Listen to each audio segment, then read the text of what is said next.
Hello, everyone, and welcome to TNR. It's on 3 Wide TV. That's right, folks. We're at the California Speedway here, well, now known as Auto Club Speedway, soon to be reconfigured Auto Club Speedway, as things just keep changing. I'm Peter Short, and alongside me tonight at this 2-mile D-shaped oval is Garrett Gleason. And Garrett, it's a shame that this racetrack is going to be reconfigured. It's one of my favorites on the calendar, but going to be a great race here tonight, that's for sure. One of my favorites too, Peter. This place is amazing. These guys can run all over this track. They can make some crazy passes, make this track just work for them out there. It has character. It has raceability, and like you said, it's an absolute shame that they're going to reconfigure this place. This track, Auto Club, California, whatever you want to call it, was the home of the biggest race we've ever had in TNR history, with 45 drivers making the field a couple seasons ago. And I think as long as iRacing offers us this track, TNR is going to find a home here because it's just so much fun to be here. It is a great racetrack, and also want to highlight out there on the racetrack, we got a couple of EA Sports throwbacks. If you didn't get the whole thing I did there at the intro, maybe this will, as a throwback to the early days of TNR, back before it was even an NR 2003 league. It was an EA Sports NASCAR league, before even online racing was a thing on consoles, really. But cool to see a couple of these cars kind of, oh, ouch, yikes. Tellier in the wall there right in front of the number 5 of Bill Edwards, who has, I think, the knee-high septic service. I was going to say it's one of the septic services. There's the number 99 of Philip Scott, the Tiburon. Of course, Tiburon was the developer of the EA Sports NASCAR games, DC Spark, one of the others. Matt, I'm going to say his name. I almost said it wrong. He corrected me. It's Muir. Matt Muir. I almost said it wrong. Matt, Muir. I apologize. Muir. And yes, there was a little video that he sent me on YouTube, and I had to watch the darn video 1,000 times, and I still almost said it wrong.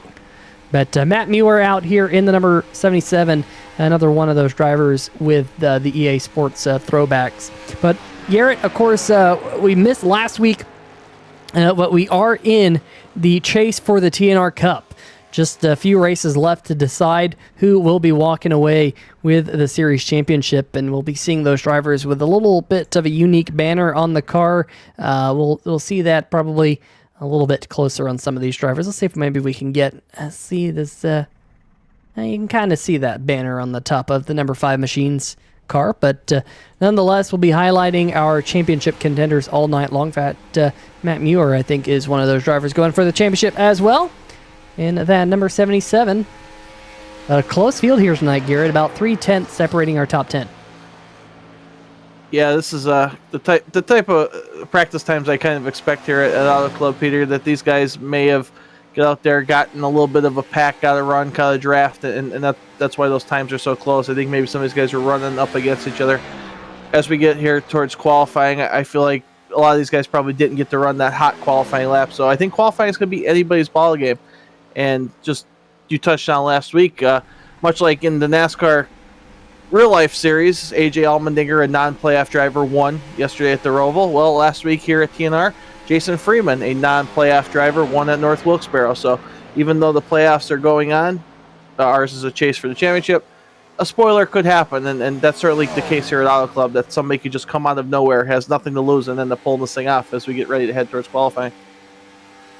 Yeah, just 5 seconds left before we move over into the qualifying session, and it looks like Tom Bourne, the number 16, who is one of our drivers contending for the championship, comes into tonight just 6 points behind Bronson Stafford, who came out of North Wilkesboro last week as our points leader. Chuck Sweeting in 3rd, Philip Scott, and then Matt Muir in 5th. Mike Tellier, Jake Bustos, Bill Edwards, Jonathan Gaston, our other drivers competing for our championship. But let's see if we can figure out who will be starting on the pole here for tonight's Total Non-Stop Racing Schue's Lawn Care Service California 150. Let's go check out the 3Y TV chat. Will Ratcliffe joining us. Will, how's it going here tonight? Thanks for tuning in to 3Y TV. As looks like the number 77 of Matt Muir heading out onto the racetrack right now. I just got to keep saying his name. If I can get into that rhythm, Garrett, of saying Matt Muir, I think I'll be fine. I just have to get to that point. Bill Edwards out there on the racetrack as well in his septic service number 5 machine. Hopefully his race doesn't end up like a pile of dung. Well, Peter, speaking of septic services, I can't help but think about Bob's bathroom again. I mean, we touch on this every week here on 3Y TV. Is it done? Has Bob been able to go to the bathroom comfortably? These are the questions I ask myself as I'm alone most of the week and most of my life. Well, I thought you were going to talk about the Giants and the Cowboys there for a second, because I'll tell you what, I think we both got a little bit of that septic service over the past couple of weeks, but nonetheless, on board here with Bill Edwards, working his way through turn number 3 and 4. We're down a little bit higher up on the racetrack, Garrett, but you can see him sawing at the wheel there on the left-hand side of your screen here from the 3-wide TV gyro cam. Coming around to complete lap number 1. Of course, those tires will now be up to temperature. He does, at least temporarily, jump to the top of the board, 39.34. So a little bit off of where he was in practice. That would put him around 10th or so in practice. But looks like Tellier well off the pace in the number 47. Not too surprised there. Here he is coming down the backstretch, coming off into turn number 3 and 4. Going a little bit lower on the racetrack than he was on lap number 1. Got those tires up to snuff. Coming out of turn 4, we'll see what Bill Edwards can do as he comes across the line. See if he can pick up from a 39.34. Lap number 2 puts him at a 39.1, so good pickup there for the number 5 machine. Yeah, good pickup for Bill, and I was just curious, Peter, he ran that top or near top in turns 1 and 2, and then bottom in 3 and 4. I don't know if that's what we're seeing out of all these guys out there, and at this place, you're right on that edge on exit. Like, you feel like you're going to lose control, but you can't lift, because if you lift, your momentum down the straight, it will be ruined, and it's so much fun lap after lap here at Auto Club, and I mean, you see a glimpse of it here in qualifying as Jake Bustos goes to the top of the board in the 74 machine. Yeah, so the number 74 trying to play spoiler here tonight in his machine, trying to kind of do the 2 for 2 in the spoiler realm after one of our non-chase drivers winning last week at North Wilkesboro. Here is Bronson Stafford with the Bear Racewear number 61, another one of our EA Sports throwback scheme. Coming out of turn number 4, a little bit of a wiggle there from him. Let's see what he can do on lap number 2. Gonna jump up to 5th on the board with that big wiggle out of turn 4. Just not able to get the power down. Bustos and Bourne very, very close lap times at the top of the charts. Jason Freeman in the number 94. He's got a Bill Elliott throwback scheme. He's going to be 8th on the board. Philip Scott coming out of turn 4. We know he's fast, Garrett, here in qualifying. Goes below the white line, trying to get all he can get. Goes across the stripe. Where does that put the number 99 Dodge? 5th. Just 6 hundredths of a second off the top of the charts. Just Robert Tripp, Bob Giaquinto, and Jonathan Gaston left to put in a qualifying lap time here. And so far, neither or none of those drivers have made it out onto the track. So, Garrett, looks like Bustos will be rolling off from P1 tonight. That's an exciting development here for Jake Bustos in the 74. We always call him the bridesmaid, guy that has speed, has talent, but just hasn't been able to pull off that victory here in TNR. And I think the momentum and the confidence that's going to give him starting from the front row here tonight might be what he really needs to pull this off. I think Jake, as we've said, is certainly a capable driver, and I think this would be a great place for him to familiarize himself with victory lane, because he used to win races back in the NR 2003 days, but it's been a long time since that, bud.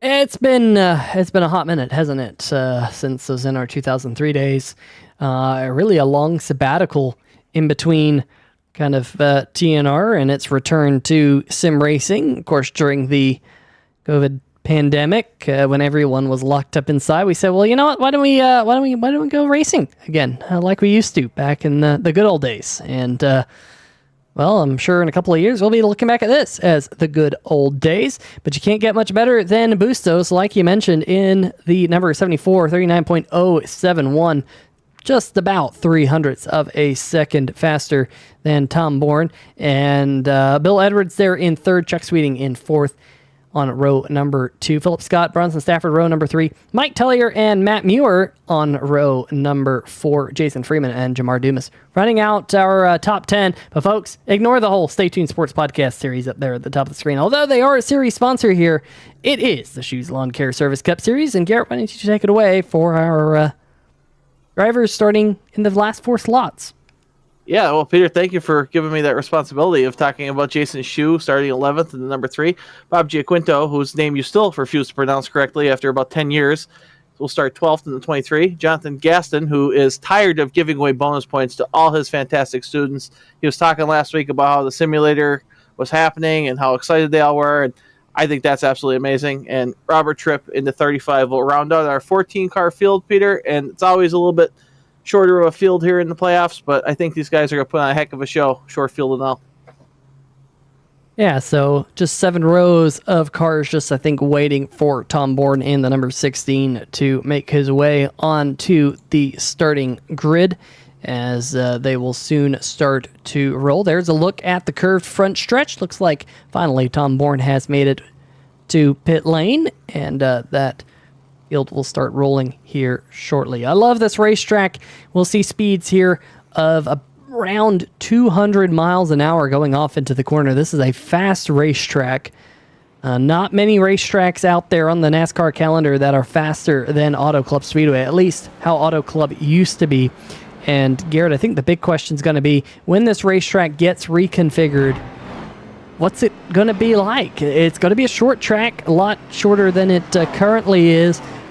I don't have high hopes. I'll be perfectly honest with you. I don't have high hopes for the reconfiguring of this racetrack. I'd be shocked if it races well. It's not going to race as well as this one did. That's for sure. I agree with that, Peter. And NASCAR is having trouble on the short tracks with the way that car drives. So to me, you're just going against everything that you have with that car by putting it on more short tracks that they have proven that they can't pass on short tracks. So unless they're making drastic changes to the car, this would be a perfect place for them to race. So it's definitely a head-scratching decision by NASCAR, but they get paid a lot more money than we do to figure these certain things out. So there must be a reason for it other than maybe money. And obviously, I think Auto Club had to sell some of the land or something back. Might have been part of it, so they had downsized. But, well, Peter, we'll give this place a home, like I said, for as long as we can because it's incredible.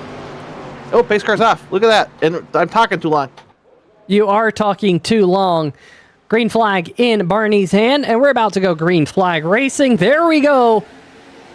Jake Bustos in the number 74 gets us underway with a great start, although look at Bill Edwards tucked up right underneath him as they go off towards turn number 1. Yeah, the Coleman's Carrot 74 of Jake Bustos out in front, but Bill Edwards in the septic machine and Tom Bourne not letting them get out of his sight. Wow, that's tight as Jake gets up ahead of that 16. You don't want to lose draft here at Auto Club if you can, and you obviously want it from the front because the dirty air in the back becomes a bit harder to handle and keep momentum going. It looks like Tom Bourne's not happy with letting Jake Bustos lead this first lap. Oh, and Tom Bourne having some connection issues right there at the front of the field. You saw him just blink out for a moment. He's back, so that's the good news. Meanwhile, behind Bourne, Bustos in second. Then Bill Edwards, Chuck Sweeting, and Bronson Stafford rounding out our top 5. Meanwhile, behind him, that's Matt Muir in the number 77 on the high side of the number 20 of Jason Freeman. It is 20 on the scoring pylon, number 94 on the racetrack with the Mac Tonight Bill Elliott throwback. I loved that Bill Elliott scheme from back in the day. I gotta say, a Big Mac sounds pretty good right now, Garrett. I am absolutely starving as I literally rushed home from work to get here before the drop of the green flag. That's why it took a while to get the 3-wide TV link all set up. So apologize for that, folks, but my stomach is yelling at me right now. I'll just put it that way. Meanwhile, out there on the racetrack, tires are yelling at these drivers. Garrett, this racetrack is known for tire wear. I expect to see that in full effect here as this run goes on. Yeah, absolutely, Peter. These guys who are running this high line, I start to worry a little bit about being up there as early as they are as far as tires go. We have our rolling stage break on lap 20, but the yellow will not save these guys unless it's for an incident out in the racetrack. So I'm trying to keep in my mind, Peter, that balance you have between being fast, working your way up towards the front like Philip Scott's trying right now, and just abusing your tires at a place like Auto Club. That's what these guys have to go through lap after lap. And I think, Peter, for a while there, you stopped thinking about it, especially this early on in the race. This is like your first run, your test run. Let me see how the tires wear. But later on in the race, you might realize maybe I abused that car a little too much in that first stint. Yeah, you got definitely some comers and goers out there on the racetrack. Jake Bustos, our pole award winner, has dropped down to 4th here in the opening stages. So definitely going backwards in the Comans Care Pontiac Grand Prix. Behind Bill Edwards in the number 5. Chuck Sweeting's picked up 2 spots. Looks like our biggest mover so far is the number 72. There he is out there on the racetrack right in front of the number 23. That is the B4 Dodge of Bob Giaquinto. That scheme right there, I don't know if it ever was actually on a Dodge in any of the EA games. I don't recall it being on a Dodge. I remember it being on a Chevrolet. That's the Before It Breaks car parts. But that is one of the EA Sports schemes that we have out there. Of course, Bob, not one of our chase drivers in the field here tonight, unfortunately. Right behind him is Mike Floppy Tellier in the Easy Mix machine. Again, another one of our 3-wide TV schemes, but he is one of our chase drivers entering into tonight, so we'll keep our eyes on him. And then Robert Tripp back behind him. Garrett, I don't recall that being one of the schemes in the EA Sports games, but maybe I'm not. That's the Nachos Chevrolet. Well, that's got to be in EA Sports. I don't think Robert would be running it otherwise. That's pretty cool. I like the color scheme of that. And Peter, we're gonna give a shout out to Matt Muir and these other guys who kind of helped get this concept going. Peter, it was our idea, you and I, because we're just great like that. Yeah, but it was totally our idea, just like the sports one, when we had everyone come out with crazy sports that we'd never heard of before. Yeah, Peter. So I mean, we deserve some credit, but Matt and the other guys on the Discord that come up with the designs and he had all the logos and just made this thing happen, and I could not be happier with the way these cars turned out. This is kind of like you said, it's a throwback to where we started, but it's also just neat in a general sense, and these guys are putting on a good race so far. But right now, Tom Bourne was 0.6 of a second lead over Chuck Sweeting. I mean, every week if you say you expect Chuck to run up front, that's kind of an understatement, but I think this place will really suit Chuck as far as saving the tires, but we've seen those battles between that 16 and 75 throughout the season, so it won't be an easy victory for either of them if that's what it comes down to. Yeah, Matt Muir right now in the number 77 out there on the racetrack, trying to run down Freeman in front of him, pulling away from Jamar Dumas just a little bit, who's right in front of Jonathan Gaston right there. Do apologize for the parking in the background if you folks can hear that. You probably can. Garrett can probably hear it. But that's what happens when you live with a small dog. There is Tom Bourne, the Ash fire extinguisher machine, so far leading every single lap. Pass for position back behind him. That's Bronson Stafford comes into tonight as our points leader. Moving up into 4th. Bustos now back to 5th. And here comes Philip Scott. He wants to slide Bustos back another position. As it looks like that number 99 is hooked up on the bottom, Garrett. That bottom line through 3 and 4 seems like the preferred groove, but in turn 1 and 2, seeing drivers all over the racetrack down there. Some on the bottom, some on the top, some in the middle. It's a lot of fun to watch. I think a lot of it, Peter, like we talked about, is these guys searching for that clean air, getting some air to the nose, finding that grip. And like you said, you just see Philip Scott there, who was running that bottom in 3 and 4, pretty much up, exiting right against the wall. And Robert Tripp having a bit of a moment towards the back there. And like I was talking about in qualifying, these things get on edge on exit, but good job by Robert and the Nachos 35 saving that. Yeah, that is definitely some nacho slide right there coming out of turn number 2. Great save, like you said, Garrett, to prevent that thing from getting around on the backstretch. This racetrack is notorious in iRacing for not bringing out the caution. If you spin up off the corner, there is so much runoff there on the bottom side of the racetrack that it can take quite a bit to actually bring out a caution here. As looks like a little bit further back, Philip Scott finally able to make that pass and get himself up into the top 5. Again, right where he started, one of our chase drivers in that number 99. Of course, finally got a win on an oval here in TNR. Took him a little bit of time. But is that what we're going with? We're calling it an oval. We didn't decide to make it a different shape just to mess with him. I think it's an oval. Okay. I mean, to be fair, I've never really considered the NASCAR oval an oval. To me, an oval doesn't have a straightaway by definition of its shape, but I don't know what you would call a NASCAR oval. Like a rectangular prism with radiused edges, I guess? A radiused rectangular prism? I don't know. Yeah, I don't. Especially for a D-shaped oval. Is that like a oddly chamfered, not chamfered, wrong word, oddly radiused pentagon? I guess. I don't know. Anyway, we'll figure it out. Philip Scott, though, up into 5th. Going to try and run down Bronson Stafford in front of him. Meanwhile, at the front of the field, look at this, Garrett.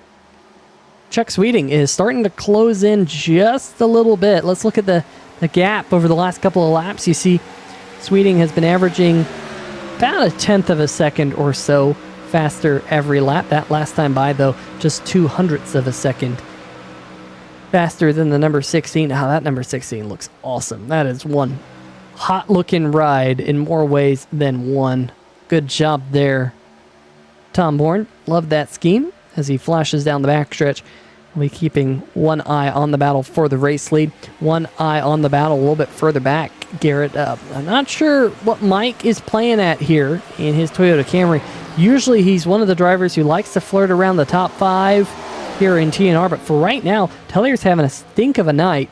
Not seeing any damage on the number 47 Camry. He's back there near Bob Giaquinto and is currently the lowest place chase driver. But caution. Caution number 1 is out for Robert Tripp coming off of turn number 2. Garrett, I think this is about 5 laps from that stage caution, so might count as the stage caution here. Let's see what brought out our first caution flag tonight. Let's look at Robert Tripp and Jason Schue running at the back of the pack, really minding their own business. Looks like Schue's about to make the... Did he get him there, Peter? It looks like some damage on the number 3. You don't see that. These two guys were definitely not trying to do that, but I'll need to take a closer look here on our 3Y TV replay. Now, let's get a slightly different camera angle of this. Let's see if we can see whether or not there was contact. And yep, there's definite contact. Got the quarter panel of the number 35. Good news for Tripp is he just was able to spin it down into the grass, and that was enough to bring out the caution. I've been saying how difficult it is to get a caution flag here at this racetrack. Let's see if we can bring up the 3 wide TV slow-mo. You see the 3 of Schue coming up the racetrack, up off the corner. The number 35 up there by the wall, and 35 starting to come down. The number 3 is definitely pushing up. I think the 3 was pushing up more than the 35 was coming down, but they definitely met kind of in the middle. And fortunately for Tripp, it's a spin through the grass, but that will definitely give us an opportunity to line him up. The big question is, Garrett, is this the stage caution if it's inside 5 laps? Or not? Well, we don't have stage cautions. That's right. I don't know. Do they still give out stage points, I guess, if it's within 5 laps? We're still giving out stage points, and this should be the stage break. I obviously leave that call up to Floppy in the 47 to make that call, since he's the in race administrator and pretty much has been running the series all season. But the rule here at TNR is plus or minus, it would be minus this, in this case 5 laps of the stage break would be the stage. So I'm assuming that's why everybody pitted, because if not, you'd probably see somebody stay out and take a chance. But everybody's on pit road here, Peter. We'll see if anybody gains some track position. And I am extremely thankful. Ooh, Jonathan Gaston, I think, just went through pit lane. He's out on the racetrack. But I'm extremely thankful for the 3-wide TV chat. Will Ratcliffe has answered the question of what a rectangle with semicircles on the end is called. According to him, Wikipedia has an answer for this. And the answer is it's called a stadium. Interesting. Very interesting. Yeah, and I'm going to have to now do research. So maybe Philip Scott has not won on an oval. He's won on a stadium. That would be something new. Maybe that's what NASCAR should call all of their tracks instead of ovals. Stadiums. Peter, I just got distracted by a home run here in the Phillies game. I apologize, but because your nerd speak, I'm sure it turns on a bunch of people in the chat, but it's not doing much for me.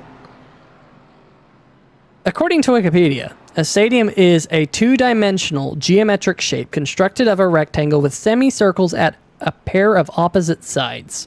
The same shape is also known as a pill shape, disco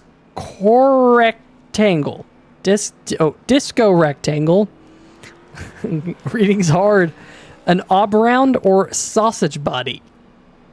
Garrett, you're a sausage body. I'll spare them the pear-shaped comments I usually get and the offensive emails I get from people in the chat, so I'll take it. Especially Bill's family. They say horrible things about me. And I say only the finest things about our friend in the number 5, Bill Edwards, who's actually leading the race right now. Of course, I'm now reading all this fun stuff, including a capsule, which is a different shape. Of course, kind of like a pill shaped, but 3-dimensional. So a capsule is like a 3-dimensional stadium, kind of revolved around a single axis that gets you what you would think is capsule, like a pill. That's a technical term. I don't know. I'm in a quandary here of. Oh, wait, hold on. It does say a stadium is a type of oval. So Wikipedia does confirm a stadium is a type of oval. But it was Milwaukee Mile, which by definition is, well, I guess it's kind of like a rectangle. No, a square is a rectangle. Whatever. Well, thank goodness we're getting ready to go back green here, bud. Yeah, that's what I was about to say. Putting too much thought into this. Meanwhile, out there on the racetrack, we'll put that aside. But Bill Edwards is our race leader for this restart. Interestingly, through the field, we did have a couple of drivers elect to come back down pit road under that caution. Some of them didn't, but Bill Edwards must have won that race off pit road. So congratulations to the knee-high septic service number 5 machine getting that crew out front. So Bill Edwards leads for the first time tonight. Chuck Sweeting in second. Tom Bourne must have had a poor pit stop, lost a couple of positions on pit road. Back to third, dominated the first stage. Then Bronson Stafford sitting in fourth, and then our pole sitter, Jake Bustos, in fifth. Jason Freeman was a big winner on pit road. He's up to sixth, now battling for position. Meanwhile, up in front of them, Tom Bourne, Chuck Sweeting side by side. Now Bronson Stafford to the inside of the number 75 Chevy Impala off of turn number 2. The Bear Race where number 61 comes into tonight as our championship leader with just a few races left to go this season. And Garrett, you look at the schedule as Sweeting does slide back another spot. We only got 3 races after tonight. We got Watkins Glen next week, Twin Ring Motegi, and Homestead Miami to round out the season where we'll crown our champion. But look at Tom Bourne already trying to go to work on Bill Edwards. Dives to the inside in turns number 1 and 2. And Garrett, he's trying to pick up where he left off at the end of stage number 1 as the race leader. But here comes Edwards fighting back on the top side. There you see it, Peter, that momentum that you have by keeping that car wound up on the high line and getting that speed down the straightaway. I was looking for a more educated term there, but with all our shape talk, I've completely lost my will to live. But Bill did a great job holding on to lead there, Peter, and you want to keep that fresh air. You want to stay out front. And if you're Tom Bourne at 16, you're going to keep hunting and fighting for this lead to get it off to 5, because you know that 75 of Chuck Sweeting gets better and better as the tires get older. He's just so good at saving that speed that he needs for the end of a run. But we're looking right now at 3rd place. Bronson Stafford doing a good job in the 61, like you mentioned, and Freeman's up inside the top 5, a guy that we know has speed. Did not run the entire season, but there's so many guys here, Peter, that I just think of the seasons we've been here, guys that have won races here and run really well. This is, to me, an open book as far as who's going to win this race. Yeah, I would agree. This race has been, pretty tight, at least from the scoring pylon lap time wise. I know we saw Tom Bourne get out front, but we didn't really get that long green flag run, Garrett, that we might need to see exactly how this field is going to handle a long run. We talked about tire wear at this racetrack earlier being a little bit higher than normal, so I expect to see maybe some comers and goers if we can get that long green flag run in. It was just about 15 laps into that last run when Robert Tripp and Jason Schue had a little bit of a coming together out of turn number 4 to bring out caution number 1. There is Jason struggling with right side damage on the GM Goodwrench Plus machine. Definitely had a long pit stop, over a minute in length, but they just were not able to knock out all the damage on that car, and he's now about a 1.5 seconds behind Robert Tripp, who is not looking too bad. I don't see a whole lot of damage, if any, on the Nachos Chevrolet, so that's good news for him. Meanwhile, Tellier continues to struggle with the handling on the number 47 down there in 12. Not sure if this is just kind of a bogey track for Mike. I know we kind of all have that one track where you kind of hate going to. You just never found it there. That's me and Gateway. I've never been able to find pace there, but unfortunately for Tellier, well down the running order at this stage. Up at the front of the field, though, Edwards starting to slide back. That's Bronson Stafford, who was just able to slip on by, but Edwards with that higher line trying to come back here on the backstretch, and looks like the knee-high septic service Toyota will take second position right back. So just trading places between the 5 and the 61. These are very good battles up here inside the top 5 between Bill Edwards, Bronson Stafford, Chuck Sweeting. I saw Freeman and Scott. It looked like they almost had a moment there coming together, just fighting for the clean air, fighting for every bit of speed they can find. And I mean, Tom Bourne's in the position. He's out front with the clean air and able to kind of run with whatever line he wants. These guys are further in the back. You're just looking for the line that other guys are not running, and you're not going to put yourself at a disadvantage. We see the view out the back of the leader here is decent. That's a pretty good gap, I would say, for a place like Auto Club. Yeah, that's a decent lead at this point of the race here. On board with Philip Scott. He is side by side with the number 94, one of our championship contenders. That, I say number 94, number 20 on the scoring pile, and Jason Freeman. But for right now, Freeman holds on to the top 5 spot. Bill Edwards still side by side with Bronson Stafford. Can Stafford now get to the high line? Looks like he can, and I expect to see Stafford take this position here down the backstretch. And yep, sure enough, that looks like that is what has happened, as Bill will now have to hold off a hard-charging Chuck Sweeting. But Bronson Stafford, one of our 2 Canadians that we have in the field here tonight, up to second. That's the highest he has been all night long, as Freeman has a wiggle. They're coming out of turn number 4. Yeah, there's guys all over the place having these mini moments as they're out there on this track, Peter, and Freeman certainly is not an exception to that. And wow, they just sail it off into the corner, Peter. I'm kind of just amazed. I think that's a little too high, though. He looked like he was a little bit out of control, but he's not going to lose any speed or momentum, and he's going to get a heck of a run down this backstretch. Yeah, look at this speed, folks. 200 miles an hour before heading off into turn number 4. This racetrack is fast, as Freeman gets a good look at this side-by-side battle now for third, as Sweeting on the inside line. Edwards on the high groove. Edwards, who inherited that race lead under that caution with a good pit stop. Freeman hitting 203 there going off into turn number 1. That is so impressive as he has a big slide, still big slide, big wiggle, able to corral it, but here comes the number 99 of Philip Scott looking to his high side. Yeah, as soon as you lose that momentum here at Auto Club, you just fall victim to whoever's behind you, and the guys that run side by side, Peter, as you'll confirm, I'm sure, it almost acts like a parachute slowing you guys down, and the person that is behind you running single file just gets such an amazing run, and if they could find somewhere to go with that run, you're like a sitting duck. And it sounds stupid at 200 miles an hour to be a sitting duck, but that's kind of what happens if you get bogged down running side by side.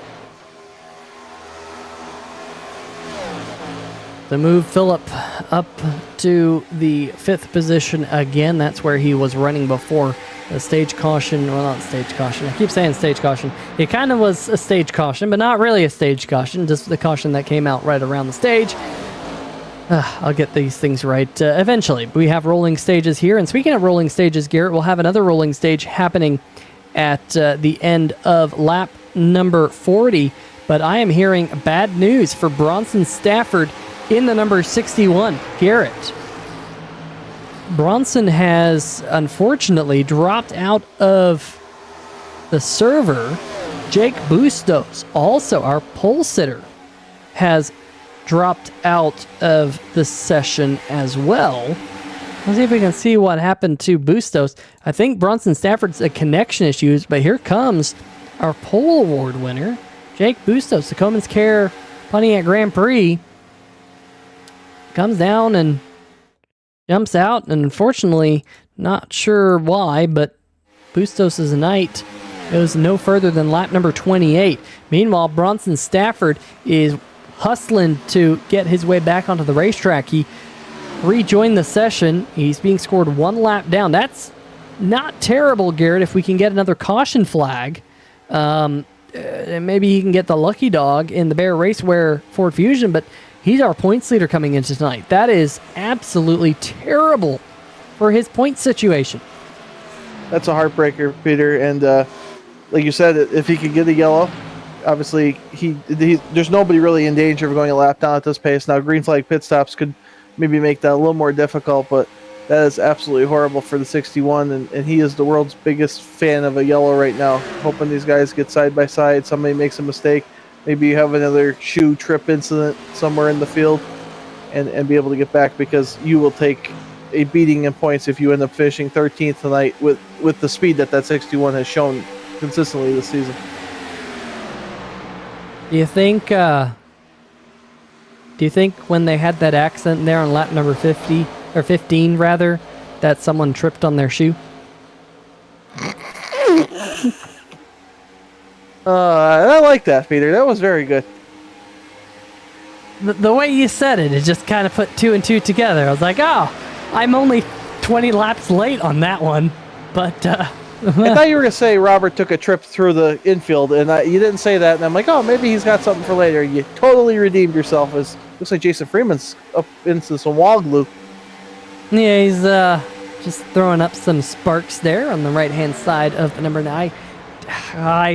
I need McDonald's. Jason, the advertising works, folks. I need myself a Big Mac now. Like, I do. I can only think about food and what's going on out there on the track right now. But I do know that Big Mac would be delicious right now. Meanwhile, we'll be halfway home this time by. Bronson Stafford in the number 61 with that pit road or that connection issue mishap as Freeman again in the wall. Did take on fresh tires. That will actually allow him to unlap himself, but he will, of course, have one less set of tires to use here for the remainder of the race. Good news is that if we only get one more caution, that might be beneficial for the Bear Raceware Ford Fusion as he passes the number 5 of Bill Edwards. So he's in a pretty decent position, all things considered, Garrett. It could be a lot worse. He could have, fallen 2 or 3 laps down, but only lost 1 lap, and at least here in a matter of moments, he will be back on the lead lap. He's going to be back on the lead lap, Peter, and like you were kind of hinting at, if this race goes to the point where they all have to make one more stop, that 61 could actually be in a pretty good position from what I'm thinking. So maybe not all hope is lost for our points leader. Yeah, and with this pass right here, we'll be back onto the lead lap. The bad news for Bronson Stafford is he's 24 seconds right now behind Jason Schue in the number 3, who is up there. Let's see if anyone else in the 3 Wide TV chat. Oh, man. Andre Grambush got the puns. Johnny Williams joined us in the chat. Good luck to all and hello to the booth. And yeah, I got Andre in the chat. Andre did a really good video on YouTube. If you've never watched it out there, about the EA Sports fantasy tracks and how all those tracks came together, and just kind of related them back to their real life counterparts, and definitely is a cool watch. And he even talked about the Old Spice Raceway and found out that it was based in Wisconsin. Unbeknownst to me, that was actually a question that I asked in the Discord channel, the TNR Discord channel, about what fantasy track was based in Wisconsin or had something to do with cheese. I can't remember. Of course, we had the cheese race a couple of weeks back where we highlighted everyone's favorite type of cheese. And yeah, it was Sturgeon Bay, Wisconsin, Old Spice Raceway, which was the road course, and very odd, in my opinion, that it was based in Sturgeon Bay, but it was, and cool to see that. But we do have right now the EA Sports number 16 machine up at the front of the field, the Ash Fire Extinguishers Ford of Tom Bourne, but he does have a hard-charging Chuck Sweeting behind him, and then the knee-high Septic 5 of Edwards, who's still continuing to hold on to the battle for the lead. Freeman's still down in 4th with Bronson Stafford's problems. Jamar Dumas, good run for him. Solid in the Texaco Haviland Ford in 5th right now. Jonathan Gaston, and then Bob Giaginto, and then Matt Muir in the number 77. Just not really finding the pace on Muir's Chevy Monte Carlo tonight. Garrett, I've been a bit surprised with that. I was expecting Muir to be fast. Same thing with Mike Tellier. A couple of our championship chase contenders with the number 77 and the 47 here on your screen. Yeah, Matt Muir, I think he's talked about, like, he's just kind of learning as the schedule goes along. I don't think he has the type of experience here that these other guys have.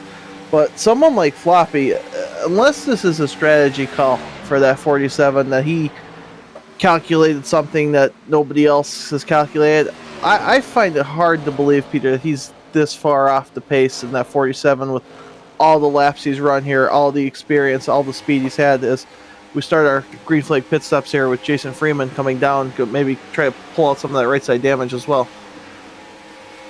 And I was going to say, Jason Freeman in the number 20 was not the first to pit. It was actually the number 99 to Philip Scott in the Tiburon Dodge, who decided to come down pit road on lap number 37. Robert Tripp and Jason Schue also came down around that window, so right on the halfway mark. Meanwhile, here comes Bill Edwards in the number 5, picking up second spot from Chuck Sweeting. I was wondering if Chuck was going to be kind of marching down onto the back bumper of Tom Bourne to battle for the race lead, but looks like Edwards here has done a great job of saving his stuff, and now he has a shot at looking forward. Here comes Philip Scott to unlap himself. Remember, he's on fresh tires and looking like an absolute rock star in his Dodge, whipping around the outside of our race leader, Tom Bourne. But Garrett, this is that stage. It was lap number 16 or 17 when most of the drivers were last on pit road. So we're looking right now at about 26 or so laps on this set of tires. So all things considered, these tires are not going to be all too happy, as it looks like Bill Edwards is peeling off onto pit road. Sure enough, comes down. Good job hitting that pit lane speed right there before that yellow cone. Giaquinto back there in the before it breaks car parts Dodge, coming to his pit crew. So some different strategies out there, at least some similar strategies of when to come down pit road, but these two, Bourne and Sweeting, waiting just a little bit longer.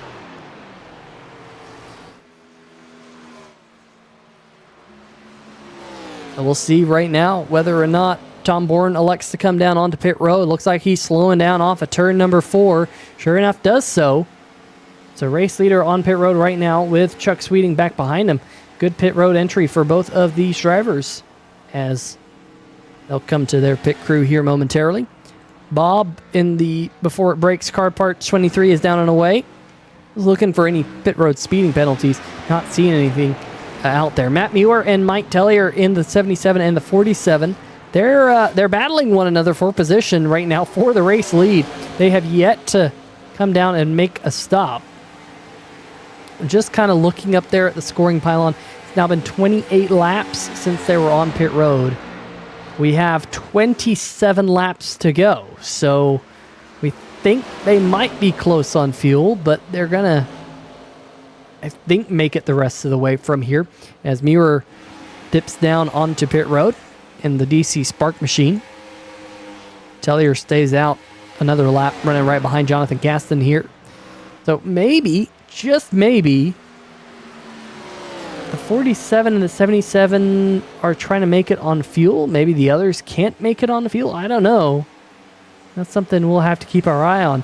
And Jonathan Gaston in the number 72, one of our championship chase drivers, currently the lowest scored chase driver. You can tell he's a chase driver by that orange banner on the front windshield.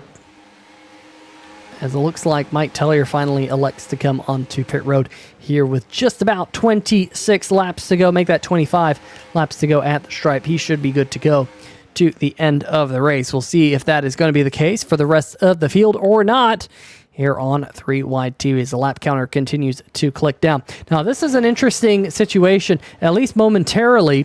Bronson Stafford, who, remember, had a connection problem, had to come down pit road when he was coming back into the session. He's actually just inherited the race lead. The bad news is Philip Scott behind him has 7-lap fresher tires and will be catching him quickly. But at least we think Bronson Stafford can kind of push now probably another 10 or so laps before he'll need to come down and make his final pit stop of the race in the Bear Racewear Ford Fusion. We'll see whether or not that happens. He might actually kind of stay out there until he loses the lead, but honestly, a caution flag would be brilliant for Bronson Stafford. If he gets a caution flag right now, he could come down, take his final set of tires, and make it to the end of the race. So I'm not sure whether or not he will get that caution, of course, but wouldn't that be a funny story if it just plays out all to his favor? But Philip is closing like a madman back behind him. Let's look a little bit further back. We saw some great pit stops from some of these drivers. Bill Edwards, remember, came down pit road 2 laps before Tom Bourne and Chuck Sweeting. So Bill was able to leapfrog those 2 drivers. Bill trying to run down Jason Freeman and Philip Scott in front of him. Jason pitted on lap number 40. Bill Edwards pitted on lap number 42. Sorry, you're looking at wrong numbers. Tom Bourne and Chuck Sweeting pitted on lap number 43. So Edwards, with that 1 lap early pit stop, was able to get about a second or so between himself and Tom Bourne, and Chuck Sweeting back behind him. But Freeman has 2 lap older tires, so Edwards will be closing in on him. They're all closing in on Philip Scott, who pitted on lap number 37. Must have been one heck of a pit stop for the Tiburon Dodge, as he was able to leg out 7 seconds on Freeman and Edwards or so. So that's pretty impressive for Philip to kind of leapfrog about 10 whole seconds or something like that. That's crazy. Right now, the Shark is hunting them down, as Bronson Stafford still leads, but probably for not too much longer, as Philip trying to win here tonight on an oval. This is an oval. This is not a stadium. We had this big discussion. Although a stadium is a type of oval per Wikipedia. Although maybe Philip Scott was changing the definition on Wikipedia, because you can do that. Well, one thing you can't change very easily is the fact that Philip Scott's leading the race. The number 99 out front for what I believe to be the first time here tonight. Bronson Stafford back to second. Freeman still holding on to third. But like I said, he's being caught from back behind. Let's look deep in the field. Here is Mike Tellier and Matt Muir, who those two were together. Muir now looking a little bit further back as Tellier just made a pass on Robert Tripp. Muir now closing in on Robert Tripp. That will be fourth position deep in the field. Bronson Stafford, the number 61, coming down to make his final pit stop of the night from second position. So this should get him in good position. But now the flip side is true. He doesn't want to see a caution. From here on out, this is his final set of tires. He will not have any more here tonight. But Garrett, kind of crazy to see Bronson Stafford have those connection issues and at least momentarily lead the race. Yeah, that's quite the comeback, Peter, as far as getting to the front, and now obviously going to have to take his medicine by making that pit stop and not being able to keep that track position. As we look at the 99 of Philip Scott come here and make a late pit stop. Ooh, almost lost it there, Peter. And we've seen this and we've talked about this so many times, the short pit versus the late pit.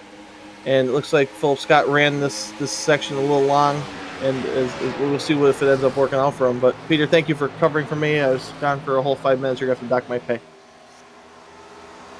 Yeah, literally, Garrett Gleason's message was, cover me for a minute. A minute. One. That means one, Garrett. Not sure about your reading and writing comprehension, but it's not great. It's not great. That was 5. Meanwhile, we got a battle for what is now the race lead as Jason Freeman looking to the inside. Jason Freeman on the outside of Bill Edwards. Edwards looking for the lead on the inside. Tom Borden now starting to creep back into the picture for the battle for the race lead. Chuck Sweeting hanging out back in fourth as they run right now. But I'm very impressed with a couple of these pit stops. Jason Freeman, yes, he pitted a couple of laps early, but he's been able to hold on to this race lead and kind of hang with some of these other drivers on fresher tires like Edwards and Tom Borden back behind him. So very impressed there. I'm just impressed, or surprised rather, that Philip Scott in the number 99, who granted was able to leapfrog Bronson Stafford, even though Stafford pitted a couple laps before him. I'm surprised Philip decided to pit so early. We got 18 laps to go. He's 38 seconds behind battle for the race lead. Good news is he is on the lead lap. The other thing I think is interesting is Bronson Stafford. There is Bronson. Last time by, Bronson Stafford's lap time was nothing special. I was expecting him to use that final set of tires, but maybe he's elected to save that final set of tires in case there is a caution. Interesting move out of the 61. Certainly an interesting move by the 61, but like you said, there must be that strategy at play. You're going to get the yellow, and you want to have that set to really make up those spots. Maybe right now Bronson just figured that I'm going to use that set of tires, and what am I going to get myself to? Nope, go ahead, Peter. Correct me. Yeah, I don't know. I think he might have just been kind of letting those tires warm up, because that last time by he was pretty much a full second faster than Bill Edwards. So I think he was just letting those tires warm up maybe for a lap, and that's what kind of made him a little bit slower. But meanwhile, Bill Edwards is our race leader. Tom Borden all over the back as Freeman has dropped down to fourth in a hurry. Edwards out front, but here comes Borden. This will be a battle for the race lead with 16 laps to go. Edwards to the top side of the racetrack. He gets loose, though. He's coming down pit road. That is a late charge down pit road. Wanted to definitely not let Tom Borden get a leg up on him. Left that to the very last second, and that was one heck of a dive down to pit road. Wow, you're not kidding, but I don't think he has to worry about using the septic tank, Peter. He's going to have to just clean up his pants after that one. Let's take another look at this pit entry here by the number 5 knee-high septic, I don't know if it's septic tank, septic system, whatever it is, of Bill Edwards here. As we're going to give the Windsors in the chat a little bit of a scare. And wow, Peter, that is quite the diamonding to get off the track and on the pit road. Of course, the big question is, did he get a penalty? Nope, no penalty. He is down and away. So the number 5 with 14 laps to go will slide down the running order. But the big question is going to be Mike Tellier and Matt Muir. the 47 and the 77, Garrett, I think they can make it on fuel. I think they can make it the rest of the race on fuel. They're about 20 seconds right now ahead of Philip Scott. They lasted about 26 laps under that first green flag run. They pitted with about 25, 26 laps to go. Could Tellier and Muir, the two drivers that were saying, they seem to be off the pace, could they actually play the fuel strategy game? We've seen so many races won on D-shaped ovals, Michigan, California, both over the years, won on fuel mileage. Could tonight be another one here? Race number 15 in the Total Nonstop Racing Schue's Lawn Care Service Cup Series. I would love to see a fuel mileage type race here, Peter. And we talked about that sneaky veteran in that 47, that he wasn't just off the pace because he was not good at Auto Club. He was playing the strategy. Yeah, nobody gives Mike the credit for the intelligence and the strategy that he shows, but as someone who's been teammates with Mike in TNR and other leagues, Mike is the guy that I rely on for strategy. Mike, when should I pit? And he always has the answers, Peter, and it would be no surprise if Mike just out-strategized everyone in the field, but kept it kind of close to the vest. And he'll probably, if it's a long way to go, Peter, 12 laps here, 24 miles. Long way to go, but he would probably play dumb as we interviewed him, like he didn't have this planned all along and that he knew nothing of it. But those sneaky Canadians, Peter, on their Thanksgiving, nonetheless. Yeah, it is Thanksgiving up in Canada, so do want to say happy Thanksgiving to the Canadians out there. And, of course, a couple of Canadians in the field, Bronson Stafford and Mike Tellier here tonight. Bronson running in 6th, at least for right now. Tellier running in 3rd as they run. We think Tellier has enough fuel to make it. We know Philip Scott has enough fuel to make it. Bronson Stafford, we know, has enough fuel to make it. But can they erase the deficit with 11 laps to go? What about Tom Bourne and Chuck Sweeting? Can they save enough fuel to make it to the checkered flag? They're definitely out there on the racetrack trying to make it. The number 16 Ash Fire Extinguishers forward flashes on by. Got a couple of sparks flying off the 5 in front of them. But there's Bourne, and then back about 2 seconds behind there's Chuck Sweeting. Just wonder how much these two are saving fuel. Maybe a lot, maybe not a lot. Let's see if we can go on board with... We can go on board here. Watch the tack there, right there. That big center gauge. Let's see if he's clutching it in the corners or anything like that. Look at that. It is. He's clutching it. You see that gauge go all the way down to about just about 1,000, less than 1,000 RPM. Garrett, he is trying to save fuel in the number 75 and trying to leg this one out all the way to the end. Tellier, we know he's been saving fuel for a long time. He's 10 seconds back. Can he start to close in? Meanwhile, look at Tom Bourne. He's doing the same thing, that center tack right there. The RPMs, they're dropping in the corner down to about 2,000 RPM. Garrett, our leaders, they're close on fuel.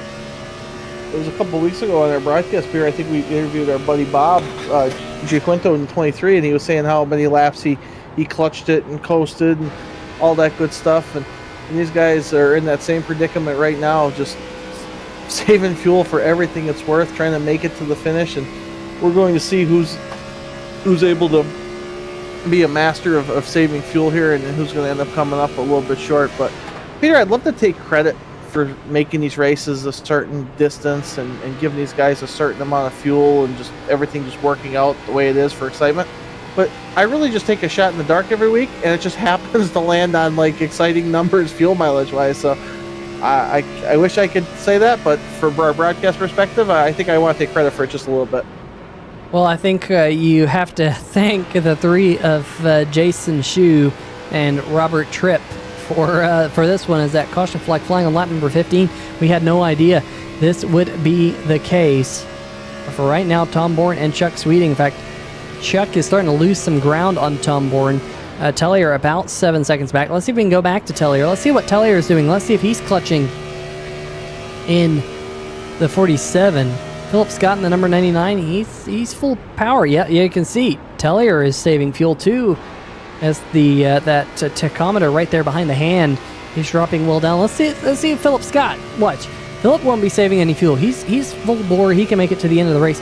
That tachometer won't drop anywhere near as much. He's right there on the rev limiter. Now it drops to maybe a couple hundred RPM or a couple thousand RPM. More than a couple thousand RPM. They're probably only till about 7,000 RPM. And then he's back up on the straightaway. So that's what the difference is for some of these drivers saving fuel, like Bourne, Sweeting, Tellier, and Muir in the number 77. But can they make it? 6 more laps, 12 more miles here at Auto Club Speedway. Yeah, it's a long way to go. It's a lot of fuel to save. I assume these guys had the number in their head, and they know that they're going to be able to save, because if not, at this point, why would I even be trying? I would probably just come top off, especially these guys that are racing for points, racing in our chase for the championship. But there's never a dull moment here in the Total Nonstop Racing Schue's Lawn Care Service series on 3Wide TV, because it's either a different thing every week. Like you said, that caution with Schue and Tripp just happened at the perfect time to get these guys thinking about fuel mileage, and that's what we're in store for. It's a long way around, Peter. If you run out at the start-finish line with a lap to go, you're going to get railroaded and end up finishing, it looks like, in ninth place, give or take. So there's a long way to drop if you just happen to be off just a little bit on this fuel-saving calculation. Yeah, we saw that at Talladega, Garrett, when a couple of drivers ran out of fuel coming to the checkered flag. So you want to be right on the money. You don't want to save too much. You don't want to save too little. As Tom Bourne out front has legged it out on Chuck Sweeting. Not sure if he can't make it on fuel and he's just kind of skipping off down the road, or maybe he feels like he's saved enough. But Chuck Sweeting definitely getting a little bit extra in the tank, dropping off the back by about 5 seconds. So Bourne coming around to 3 laps to go this time by. It will be, if Tom Bourne can kind of hold on to this, Garrett, it will be his 4th race win of the season. That would tie Chuck Sweeting as the most race wins so far this season in the Schue's Lawn Care Service Cup Series. Wins have fallen to Bronson Stafford this season, Tom Bourne, Chuck Sweeting, Philip Scott. Mike Tellier has gone to victory lane twice this season. Jason Freeman, of course, got that win last week at North Wilkesboro in his race machine. But for right now, Bourne, Sweeting, Tellier, and Muir appear to be kind of in a class of their own, about 5 seconds separating each of those drivers from one another, because Muir is about 10 seconds ahead of Philip Scott. Just don't think at this current rate that Philip will be able to run down Matt Muir, as we're down to just 2 laps to go here. Battles for position a little bit deeper in the field. Jamar Dumas holding off Jason Freeman, at least for now. Dumas and Jason pitted on the same lap number 56. Bill Edwards, with his strategy, kind of not exactly playing out the way he had hoped it. He's down there in 7th. But what a wild kind of turn of events this has been, Garrett, with some drivers making it, some drivers not making it. Just about 1 lap to go. We'll figure out whether this driver here has enough. Down to 5-second lead on Sweeting. Let's see if we can bring up the speed graphic. Let's see if we can see whether he's not slowing. 200 miles an hour here on the front stretch. 200, not looking like he's concerned at all about running out of fuel, Peter. You'll see he has a 5-second lead. He definitely is able to coast and go a little easier on the throttle than some of these other drivers out there. But so far, so good. He's able to pick up the accelerator here and get himself into turns 3 and turn 4. And I think if he could just get off of 4 under acceleration, Peter, this race is going to be his. And what a race win it would be for Tom Bourne. Coming out of turn number 4, looks like it's still firing. Speed coming up, checkered flag in the air. Tom Bourne goes to victory lane in the Cali 150 here at Auto Club Speedway. Chuck Sweeting across the line in 2nd. Mike Tellier is going to come across the line in 3rd. And then Matt Muir, a strong run for the 77 with that fuel-saving strategy working out for those drivers. Philip Scott going to come across the line in 5th, right where he qualified. And then Bronson Stafford. How about this recovery for the number 61, Garrett? Was 1 lap down at one point, comes home in 6th spot. That's how you end up winning a championship, Peter, is when the worst happens and you put yourself in a position to just maximize your points. And I don't think Bronson's going to be necessarily thrilled about sixth place, but it certainly could have been a lot worse. And all those positions he gained from 13th up to sixth, they're going to make a difference and keep him in contention for this thing. Of course, Tom Bourne came into tonight just, I think, 6 points behind Bronson Stafford, so it will be a good points night for Tom Bourne with the win. Put him in a prime position going into Watkins Glen next week as he does some burnouts here on the front stretch. Of course, one thing that we have to think about is the fact that this season, Watkins Glen is the only road course that we ran. We were going to run another road course earlier this season, but we changed that to Iowa Speedway. So it's a little bit of an unknown, Garrett, of who's good on the road courses, who's not good on the road courses. It's going to be fun to see how that impacts the chase next week, as looks like Tom Bourne has found the 19th hole victory lane right there on the front stretch. Yeah, Peter, we're going to interview this top three for sure. And I mean, I think we both know that Mike he'll accept the road course, but he's not obviously thrilled about it.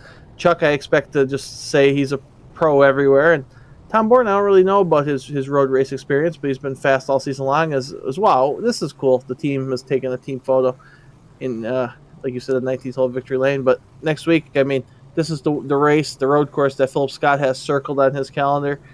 And anything less than a victory for that 99 is going to be disappointing. He really is going to need the win to try to keep his back-to-back championship hopes reality. Well, let's see if we can dial up one of the drivers down, not the race winner, but is down there in victory lane, and that is number 47 of Mike Floppy Tellier. Third place for you here tonight, Mike. It's Thanksgiving up there in Canada, and what a way to celebrate it with a strong run here tonight with a little bit of a fuel-saving strategy. Caught us off guard just a little bit up here in the booth. Tell us about it. Yeah, I just wobbled till I gobbled, Peter. It's slow and steady, man. That caution right there at lap 15, that really threw a wrench in strategy. It was either push hard and do a two stopper or save and do a one stopper. And I was like, I know I can save. So I saved super hard the first run to be like, okay, I don't have to worry about saving the second run. And even then I still have half a lap of fuel sitting here. So it was a good strategy race. That caution really it changed it up. It was going to be a strategy either way. Like we could do 24 laps without saving ish. So like we were going to have to save and make it a two stopper anyway, But actually, no, that's wrong because Garrett and Race Information said it was 75 laps and it was only 70. So that threw that out the window. I remember talking about this. But anyways, so yeah, it was a good race. The caution was awesome. It was a good timing. Yeah, it definitely worked out for you. And of course, being one of our chase contenders puts you in a good position going into the Glen next week. What are your thoughts about going road course racing? Well, hopefully I can call up my buddy AJ Allmendinger and he can race for me because I hate turning right.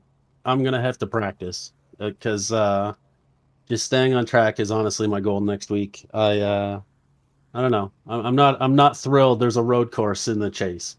But it's you got to have everything. There's a reason you're the champion. You got to be good everywhere. So I understand. I'm just not excited for it. Well, definitely get those practice laps in before we go to the Glen, Mike. But before I let you go, any shout-outs you'd like to give out? Yeah, you guys here at 3 Wide for broadcasting. Garrett and TNR for allowing us to race this awesome, amazing series. I wish we had more people showing up every week. My teammates at Sky Motorsports and Hula Monkey, Matt Rod. I don't know. He's got to run his own thing because he's different. My kids, if they ever watch this. And yeah, happy Thanksgiving to the Canadians out there. I know Brandon Buchwald wasn't here because he's off with his family celebrating. So hopefully he's back next week and has a good run. But yeah, happy Turkey Day to the Canadians. Happy Turkey Day to the Canadians, and congrats on a third place finish, Mike. We'll talk to you again soon. Yep, thanks for having me, Peter. All right, let's see if we can dial up tonight's runner-up driver of the number 75 machine, Chuck Speeding, G. Hey Chuck, good second place run without stage points factored in. It leaves you within about 11 points of the lead, but it'll obviously be a little different when stage points are calculated in. What are your thoughts on finishing second here tonight? Obviously, we rather one position better. What did you need to find yourself in victory lane instead of second place? I needed to just save a little bit better. I was just talking to Tom, and he was saving from the get go after that last pit stop, and I didn't start saving until about 10 laps in, and that was my mistake. So I couldn't keep pace with him and still make it. So I ran out in turn one after the checkered. So I learned something, but I'll take a second. It was a good, clean race and had speed all night, so that's all right. Certainly a good race. It seemed like it was pretty fun out there. And Peter and I were just talking. We have a whole different animal next week as we're heading to Watkins Glen. Don't really know much about your road race experience. Could you fill us in a little bit? There's not a whole lot to tell. Of all the road courses, though, that's the one I'm most comfortable at. So I should be able to keep it on the pavement and bring it home, but it won't have a lot of speed, or I won't have a lot of speed. So I'm not sure in here who's good, but I'm sure there's probably quite a few that are better than me. So it'll just be a matter of surviving and try to get, top five, maybe, if that's possible. We'll have to see what kind of speed these guys have on the road courses. I'll give you a little hint here. You find the 99 and you follow him around all practice, and he will sandbag a little bit. So I'm going to give his strategy away. He'll show he doesn't have as much speed in practice, but that 99, I met him at Watkins Glen in the recruitment race, and that sneaky ninja warrior that he is, he's smoked us at every road course since then, pretty much, unless something catastrophic has happened. So find that 99, and maybe you can get yourself back at least onto the podium next week at Watkins Glen, and give me all the credit for it if that happens. Okay, Chuck? 10-4 will do. Yeah, his reputation there precedes him, so he's. I kind of knew he was already going to be the one to beat. So I'm not driven this car on a road course, so that's going to be interesting too. So I say I'm gonna try to keep it on the pavement. We'll see how slick it is and how much I burn the rear tires off of this thing. So. But yeah, I'll try to watch him. That's kind of what I did after the race tonight. Is I went back and watched a little bit of Tom, see where he was saving and how he was saving, and that's where I learned a little bit. So I'll try to do that next week with Philip and see what he's doing in practice, where his shift points are, and try to get as good as I can before the race starts. See, Peter, even the best, like Chuck, they take notes, they get better after each race, and you should do that after every broadcast, so I wouldn't have to carry your weight week after week. But as we kid, Chuck, before I let you go, congratulations on your second place run here tonight at Auto Club. The floor is yours if you'd like to give any shout outs. Just thanks to everybody in the league, all the drivers for the respect, the league admins, just everybody that puts this thing together week in and week out. It's a lot of fun and great group of guys here. And there's quite a few that can win any week. So it makes it a lot of fun and keeps me on my toes. And I'm getting up there in years, so it's nice to be able to be competitive and still be able to learn and try to get better. And no better group of guys than to do it with than these guys right here. Well, thanks as always for the kind words, Chuck, and we certainly speak your praises on broadcast all the time, and I always say it's a pleasure having you, and I look forward to seeing what you can do next week at Watkins Glen. All right, thanks a lot. You guys have a great night. Well, I will throw it down to Peter Short, who is again not letting me into victory lane as he celebrates with Tom Bourne and the number 16 team. Yeah, Tom Bourne in that number 16 Ash fire extinguishers board in victory lane for the fourth time this season here in the Total Nonstop Racing League. Tom, I know Chuck was amazed with your fuel saving methods there late in the race, but there was definitely a lot of pace in that car as well. I think you were fastest in practice, backed that up with the win here tonight. Tell us about what it is about Auto Club that clicks with you. I just love this track. Any car really racing here is just a lot of fun. You can really use any line. I've spotted for a couple friends, learned a couple things from what the fast drivers were doing in Gen 4 races at Auto Club, and I just put it to the test tonight, and somehow it worked out. I don't know how, but I'll take it. Well, you did a great job, and unfortunately, it looks like our connection to YouTube has decided to not be a thing anymore. So, Oh no. yeah, right during your interview, looks like we're coming back online. So, not sure about how much of that interview people got, but Tom, I guess just for people who might have missed things at home, this racetrack definitely is one that clicks with you, whether it's the Gen 4 car or whatever. Very, very fast here tonight. And of course, coming into tonight, 6th place 6 points back, 2nd place in points. Great points night for you, especially with some of the issues that Bronson Stafford had with connection. I mean, you're looking pretty good into Watkins Glen next week. Yeah, I knew tonight we had to try and capitalize on as many points as we can get. I'm not too great at the road courses, so I knew if we could win it, I knew the car was going to be fast. I just didn't know how fast. Chuck's always great competition. Bronson's always great competition. Philip's always great competition. So I never really know who is going to, out of the 4, be the fastest every week. But I knew if I could win a stage tonight, get a top 3, and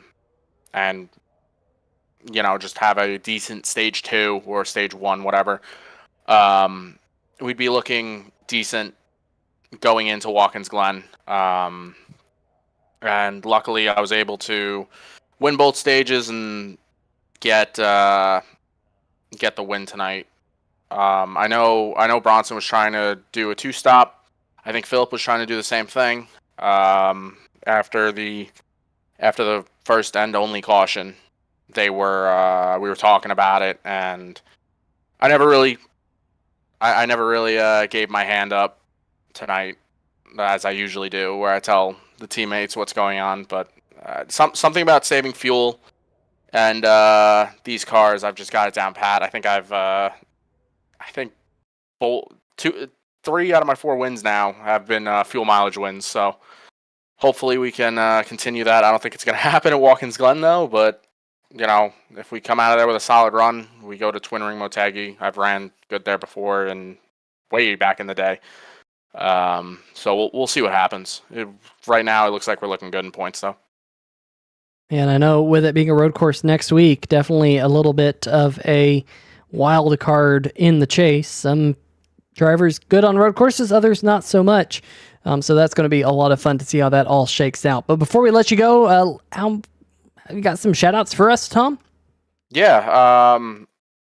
First off, want to thank you guys for putting on a broadcast as you guys normally do. It's always great watching back and everything like that. Garrett, you always put on a great league. Glad I'm racing here this season. Sky Motorsports for having me for over 10 years now. It's been a blast. Just keep racking up the trophies for the team.